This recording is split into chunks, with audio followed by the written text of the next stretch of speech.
Hello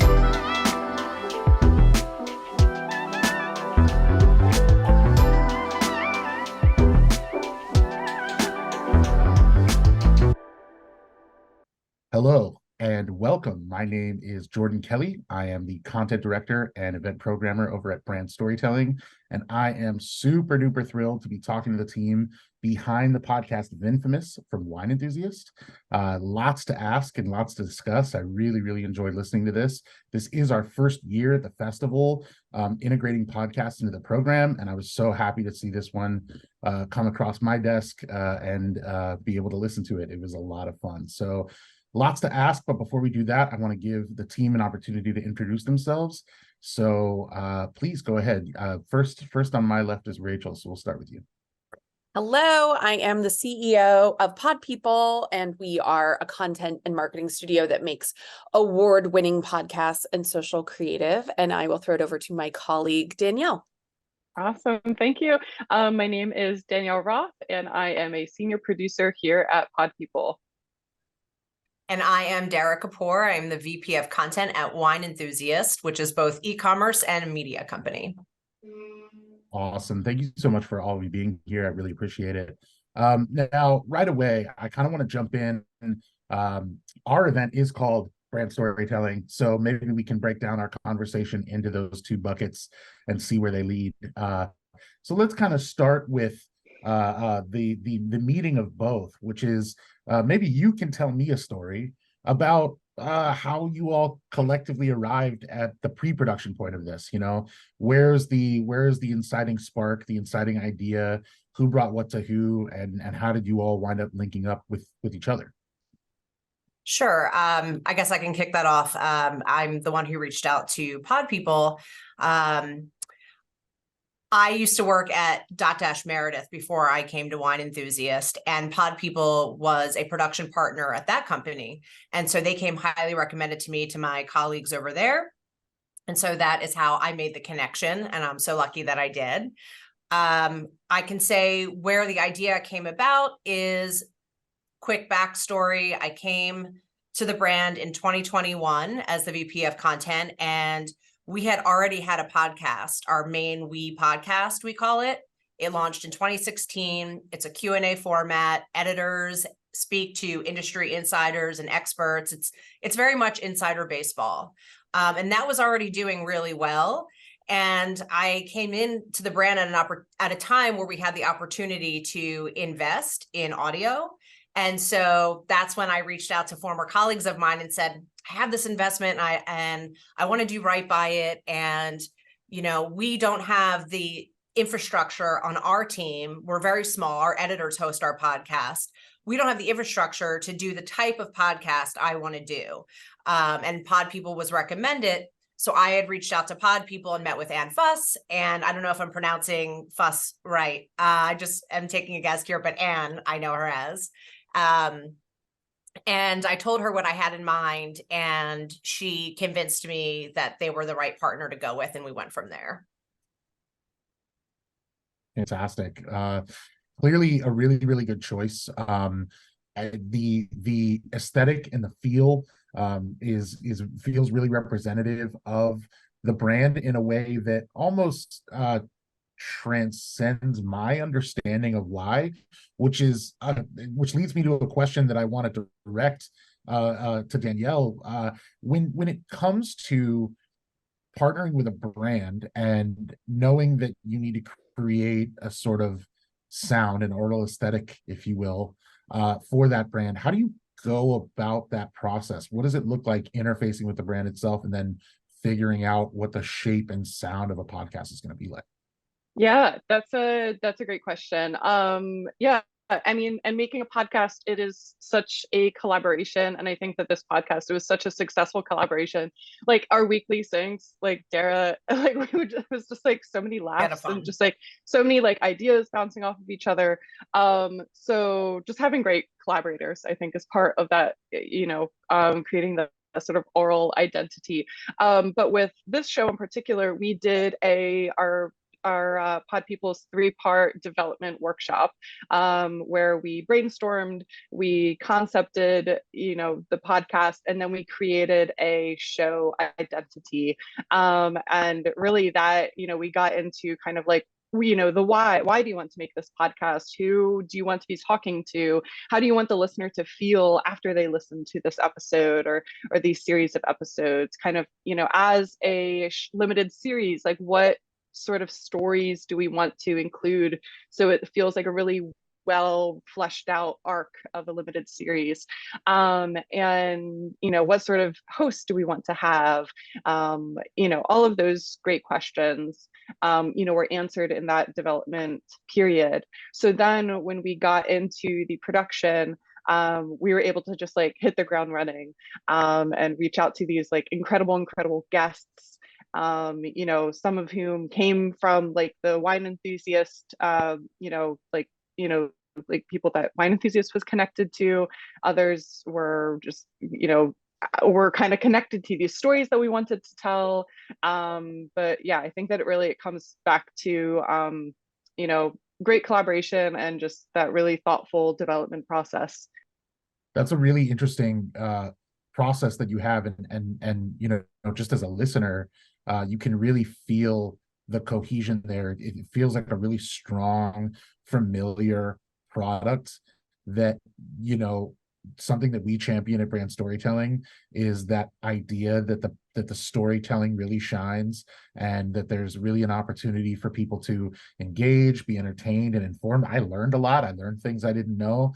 And to create that brand affinity and lift for the brand just by simply giving you the opportunity to engage with something that's fun and entertaining. Dara, I wonder, is that the primary goal that you had when you set out to do this? You said you had the opportunity, but what were some of the brand goals when looking at launching this podcast? Yeah, so I'm grinning and trying to be a professional grin and not a weirdo grin, because everything you're saying is exactly what we wanted to achieve together. And so the fact that you're picking up on that is just really affirming for us. So I appreciate that.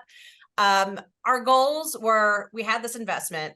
Wine Enthusiast, as I mentioned earlier, we're a commerce brand, we're a media brand, we're this big company, but we're one, right?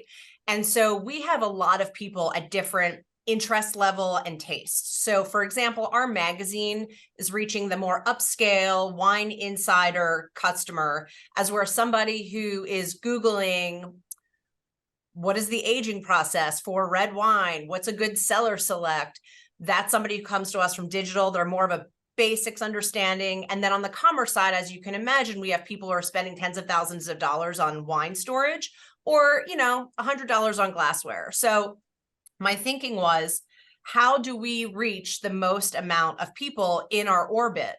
And part of that is reaching people you don't already reach. So yes, while we already have reached the basics listener and the more, we call them the bottle Aristotle listener, because they're like the one ordering wine for the table. How do we reach the person who is more of a general consumer and bring them into our brand, introduce them to our brand, and let them know that our brand is more than wine, but also we're accessible.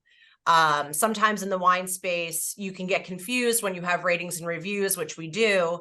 You can get confused with being kind of too insider and exclusive, and that's not the core of our brand.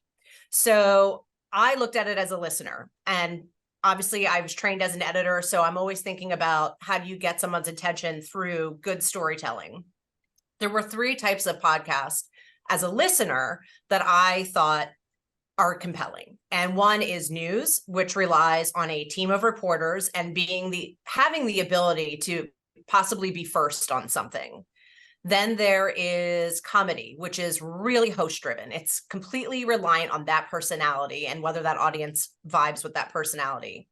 And then the third one is mystery. I'll say it, true crime. I'm a big subscriber to true crime. I love the suspense and the mystery, but not every true crime podcast works for me as a listener to keep my attention. So out of these 3 buckets, I thought the biggest opportunity for us as a brand was to go into the more narrative format, the storytelling, and lean into true crime, which is huge. and also lean into history, which is another big topic on podcasts, and also how that overlaps with what we know our wine consumers are interested in. They are interested in the history of wine. They are interested to poke holes in how the industry operates. And they want someone brave enough who's going to go after it. And we were. And that's really what the thinking was behind it. It was to really create an open doorway to our current audience and new audience members who might be more on the history true crime side, but now we've got them into wine. So interesting, because you're absolutely right when it comes to this idea that you want to reach those big audiences. It is so difficult to sort of penetrate their attention because there's so much content out there, so much to choose from. Even the interface, I don't know about you all, but when I listen to a podcast, I listen on my phone and my screen is only so big. It actually physically limits the amount of icons I can look at and choose from. Being able to sort of pierce through and get people's attention with true crime already, runs you halfway down the field. And now all you have to do is connect on the story. Danielle, you mentioned that these stories were fielded a bunch of different ways, but the story, especially in the episode that was submitted for Brand Storytelling, is so strong and so interesting. And Terry, you mentioned this idea that you're doing this without a team of reporters. So I'm so curious. I want to know, where do you source these stories? How do you source these stories? And then what does the follow-up with all the individuals look like who appear on the podcast? I mean, the bench, I feel like, is so deep for the episode that I heard, which has people from all over and all walks of life, and very serious people talking about very serious crime stuff. So I'm curious to know from either one of you, where are you sourcing those, and then how are you following up and digging deep to connect with all those people? Yeah, no, yeah. I can take this and I can pass it to you, Dara. Yeah, I mean, and just like we had investigators, we had sommeliers, we had directors, we had like experts in like wine authentication, and really just like this podcast took us all over the world in terms of just like guests. Like as a podcast producer, I've never been invited like to so many like wineries like after an interview, like anyway, but yeah, I think that I mean, Wine Enthusiast, like Dara, your team came up with like this really great spreadsheet that had like so many like great like ideas laid out. And yeah, and I think that I think that some of it was just like research on my part, some of it was research on Wine and on your part and on your team's part. Yeah, I'll pass it over to you because I lost my thread a little bit. Yeah, Danielle is selling herself short, because when I came into the brand, I also was a newbie. I'm more of a media person than I am a wine person. And so I really relied on my internal editorial team to tell me, what were the scandals? What were the big news stories? Like, what are the current scandals or news stories that we could look deeper into? And we together came up with a list that we gave to Pod People, but then Pod People ran with it. Danielle and her team had a completely beautiful matrix of guest outreach, the status of each person, because obviously not every person you reach out to who's your number one guest choice gets back to you or is available when you are. So they really exhausted every lead, every source. Danielle would give citations to each script. So that's the fact checker in me, because I, edit actual copy and not audio. But I had asked her, could you just put the backup sources there so I see, what sources we're looking at? And I should say Danielle and I went to the same journalism school, so I trust. We did. And she delivered. Syracuse, by the way. And that's what it was, a lot of reading, and Danielle did a lot of that reading. We honestly just gave some topics and ideas, and then Danielle and her team identified who should we talk to, when can we talk to them, when can we get into the studio, and then they would come to us if they were having trouble finding a source, or if they needed somebody with a really unique viewpoint on wine, because we have an in-house team of like over 20 experts on wine. So sometimes our own people were featured guests, but they really did a fantastic job doing a lot of that legwork and grunt work to make the episode that you hear feel not only authoritative, but compelling too. Yeah, no, and thank you for sharing all of that. But yeah, the just like there was a lot of just like digging through articles from like when I don't know archives of newspapers and whatever. But I think that each episode that you listen to, like I think that like there's someone who can maybe has more of like a personal perspective to the story. Maybe they were there, maybe they they knew the person who was involved, some sort of like very personal angle, and they have their own expertise in that. And then we then that's kind of also balanced out by someone who has more of this like expertise in terms of like they were the investigator, or they have like this very specific like wine knowledge of the history. So yeah, so just that I think that it's just storytelling really, I think, is a credit to the amazing guests that we were able to invite onto the podcast. That's awesome. I think that there's something, it really shines through that there is this level of effort and dedication that goes into sourcing all of the material, but simultaneously it really is fun. There's a lightness and an amount of fun that comes with that.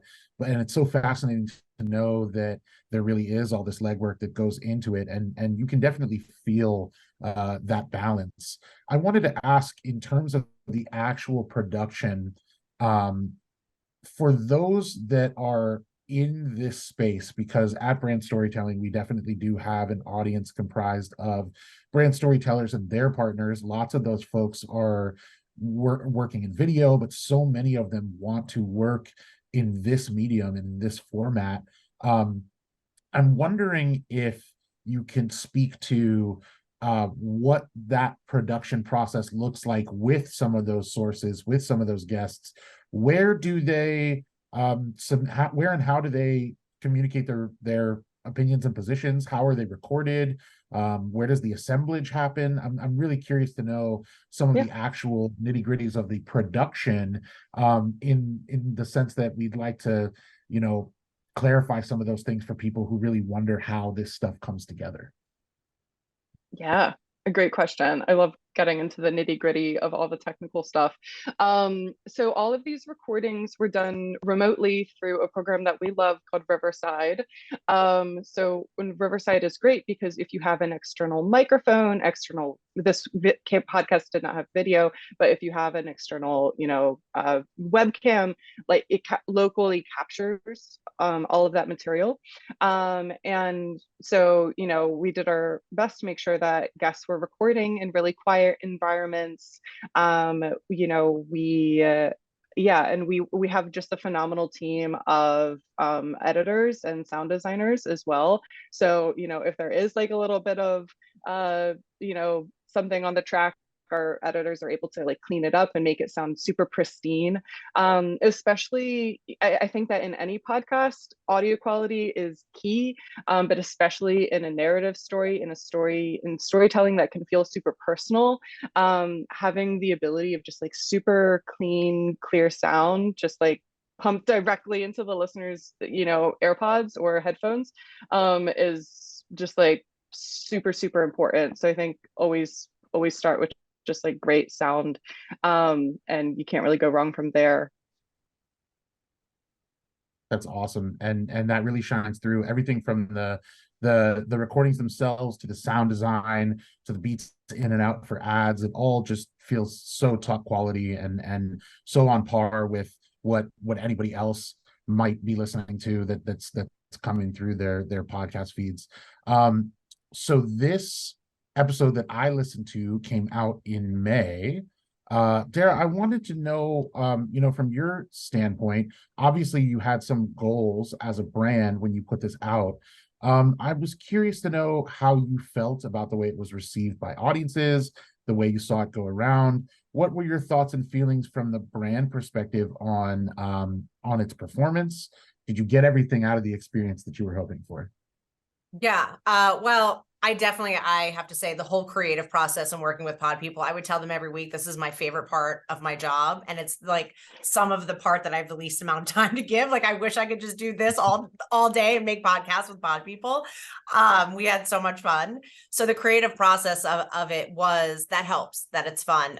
So yes, it did open my experience just on a day-to-day work level. But in terms of actual results of the podcast, we were really thrilled that within like 48 hours of the first episode dropping, we were top, what was it? Number 10 or number 1 in the food category on Apple. And then we were number 12 in the arts category on Apple. And I just remember the team, we have this group Slack channel, everyone saying congratulations. I'm like, is this good? Is this good? Like, it feels like it's good. Is that good? And everyone's like, this is great. We also were within the top 20. I think we were 13th place on Spotify under arts. So we had this immediate rush of positive feedback, really great reviews and reception. And then we also got some recent critical acclaim, which felt great. We won 2 Signal Awards. One was for True Crime Individual Episode. The other was for Limited Series in Arts and Culture. And then we're here talking to Brand Storytelling. Like, this has been incredible. And we're so honored to be here with pod people and appreciative of this experience. To date, we've got 30,000 downloads and it's growing organically every month. And that's without any marketing effort behind it. So for us, we are eager to do a season 2. We have stories in the bank. We're ready to go, but we really want to partner with somebody who's going to help us monetize it with pod people, because the reality is we are reaching such a unique and wide subset of audience that the opportunity is there. I can tell you it's a struggle being in the wine industry and looking for endemic, because it's a little scary because you're focusing on the underbelly of an industry, right? And so it has to be a partner that maybe isn't so close to endemic, or maybe a partner that is endemic that understands who we're reaching here and sees the opportunity for what it is. But that is where we're at with it right now. That's fantastic. I mean, congratulations on your success. Totally well-deserved. It really, really stands out in that category as something fun and informative. And especially, in the brand category, that's really all you can ask for, is for people to want to sit down and engage with the work that you create. So congratulations to all of you. Rachel, I kind of have some high level kind of questions I would like to ask you, if you don't mind. Yeah, of course. Yeah, right on. So something I wanted to ask was just sort of about the origins of pod people. I mean, this is an interesting space, and I think for a lot of people, they don't really know how to get started or where to look when they want to get going on something like this. I would say that for many brands, a lot of the ideas maybe are coming out of the marketing department or like a small creative department, and they go, oh, I see something and I want to do something. Maybe they go and try and do it themselves and realize that it's not as easy as it seems, that it's a lot harder to get to a really strong outcome like this one. I was wondering if you could sort of articulate why you think it's important to partner with a partner like yourself who specializes in this sort of thing, what you bring to the table when you do work with a brand. We had some of that illustrated earlier in this conversation, but I'm hoping maybe you can round out some of that for our audience. Why do they need to pick up the phone and call you when they want to make a podcast? I mean, I think the most important thing is just getting that blueprint right. When Danielle was talking about our development workshop, I mean, I can't stress how important it is, because if you aren't making something that is going to get traction, that is going to reach the right people, that you personally are jazzed about, it's going to fizzle out. You're not going to stick with it. You're going to be frustrated with the lack of response. And you'll have invested so much time and energy into something that probably came this short of greatness, but just missed the mark in terms of, having a tight format or something that was really going to be differentiated from what else is in the marketplace, or that leveraged your own talents and knowledge in the best possible way. And so I would say, and we do offer a standalone development workshop. for clients who want to figure out the concept and the blueprint of the show before they decide whether to move forward or whether to move forward with a production company or independently. And I just think that is the best gift you can give yourself if you're really serious about making something that is going to become a real new owned channel for your most loyal customers. I mean, people who listen to podcasts are by far the most likely to take any kind of action or respond to a CTA. They're like 6 times more likely than audience members on any other channel. So, and it's completely owned. There is no algorithm that can ever interrupt whether or not your message, your episode gets to your listeners, just like email, but more dynamic because they can hear your voice, they can hear the emotion, they can hear your excitement, and they feel. The thing I love about podcasts is they have sort of that parasocial relationship, because I think when you're watching a video, not that there aren't wonderful video podcasts, there are, but when you're watching something, it feels like they're on a stage and you are in the audience. But when you're listening to something and you're just out walking, it feels like your best friend is telling you a story on the phone. And it just breeds a different kind of trust and love for that. Like, people fall in love with podcast hosts, myself included. And it is just such a deeper relationship that's built on trust and affection and, things that you maybe can't cultivate with a passing tweet or Instagram post. So I think it's so important to figure out, the third leg of the stool when it comes to video, audio, and writing, and this is really important for brands to get right. And so that's what the other piece is, like, if you're going to do it well, do it right. Start with an incredible blueprint that's going to give you the best chance of success. And then if you want to save money, great. Like, after the development workshop, we'll do everything we can to arm you with everything you need to get it off the ground. And then you can come back to us when you're ready to level up. So yeah, I think otherwise you could flush a lot of time more than anything else. Like, forget the money, the time that you will spend trying to get the concept right, and it's not quite there, and you'll do 5 episodes before you give up. Like, just don't do that to yourself. Excellent advice, and I so admire your passion for this space and the work that you do. Clearly, it shines through in the final products, and this one is definitely one where you can feel that from both sides. There's a level of commitment to the work and passion for the work. It really shines through. It's a really unique balance, and I was particularly I found it super enjoyable. Really appreciated being able to engage with this. I want to offer each of you the floor just to speak on something we may not have touched on yet today, whether it's an anecdote about the production process or whether it's something you're looking forward to in the future, if it's a piece of advice for other individuals who are looking to make work like this. Anything that you'd like to sort of close out with as we round out our conversation here. Not to put you on the spot, but Danielle, I'm gonna ask you to go first. All right. Yeah, I think that I just want to shout out, the rest of the team. I mean, I know that there's so many people on Wine Enthusiast side. And Dara, you can maybe speak to that. But on Pod People side, our amazing host, Ashley Smith, like, she's incredible, and Ashton Carter did a great job just like keeping us on track as production manager. And Carter Wogan is the phenomenal sound designer who just helped build out these really immersive scenes. And of course, our VP of production, Amy Machado, who played a great just like role of just like making sure our stories were on track. And I feel like there were so many other hands and fingerprints all over this. But yeah, no, it's definitely a team effort that brought it along. Yeah. Yeah, I love that Danielle took the time to credit everyone, because it really is. I mean, it's the 3 of us speaking here, but it's a really big team of people. And I want to hop on something you said, you asked, which was about why work with a partner. And I can tell you why we did. I hinted towards it earlier in the conversation, but the reality is I knew I wanted to tell a narrative podcast. I wanted to do narrative storytelling. And I know from the podcast that I enjoy that immerse me in the experience and put me there instead of a recap, of something. Like, I wasn't I don't like being told something. I want to be there. And that I knew that's what I wanted to achieve.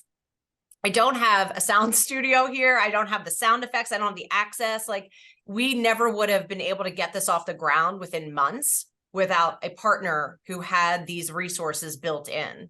And again, when it got to the release and we were hitting #1 in the charts, I was like, that's good, right? You know, it's nice to go in this with somebody who knows what they're doing and also has the capability you might not have internally or might not be able to afford. And I have to say, they knew what our budget was and they were very diligent about working within that. So that's really just why the why is there very, very easily. I think anecdotally, the only thing we could think of was right before our 4th episode was about to drop, news broke on the story that the person accused of the crime, had died in prison, still denying that he was culpable. And the news was broken by the San Francisco Chronicle, and the person who wrote this news story was already featured in our podcast. So we wanted to make sure we were up to date within the days we had to send this podcast out. And it was just kind of ironic timing there. Pod People was really quick. They saw the value of us updating the episode to reflect the latest news, went back to our sources to see if anyone could add anything to it. And I mean, for something that was pre-produced to be able to be edited so quickly within days of when it was scheduled to be released is just a testament to, you know, how things, you not even in breaking news really, but still can change last minute. And you need that teamwork to really achieve the best version of the product that you want to put out there. So that's what I got for anecdote. We did a daily. That's a great anecdote. Yeah, we did a daily show for People magazine. Maybe I can't remember if you were still at Meredith or if you'd moved over, but that trained us, I think, in how to handle breaking news and turn things around quickly. It was great practice. That's really, really interesting. I mean, that's totally fascinating, and good on you for having all the pieces in place to be able to do that. Another testament to why it's so important to have all your ducks in a row before you get started, because otherwise what may or may not have happened in that moment. That's really fascinating. Rachel, you have anything else you'd like to add? Well, I think I'd be doing our marketing team a disservice if we didn't do sort of a PSA on, so even though we didn't do, you know, like a marketing campaign, as Dara said, around the launch itself, our team was still involved in thinking through which category should the show be classified in. And that was one of the reasons we chose food instead of true crime, because the true crime category is so crowded, and, you know, this fits very well into both of them. And so, you know, that paid off very quickly when it was #1 in food and wine within a couple of days of launching. And there are like so many different things in terms of earned media, how to launch on your own channels, all of those things that our marketing team does, you know, a consultation to help think through those, even if they're not engaged for an active campaign on one of our projects. But they are, when we do, you know, put our marketing team into action on one of our projects, what they are able to accomplish is incredible. And so I just want to encourage folks to think about that piece too. We really do, like, our marketing team attends the first kickoff session of any project to be able to give input as we're crafting the show concept about what sort of segments or talent or titles or, you know, different pieces of the puzzle we could bring in to make sure that the show is as engaging, as shareable, as marketable as possible.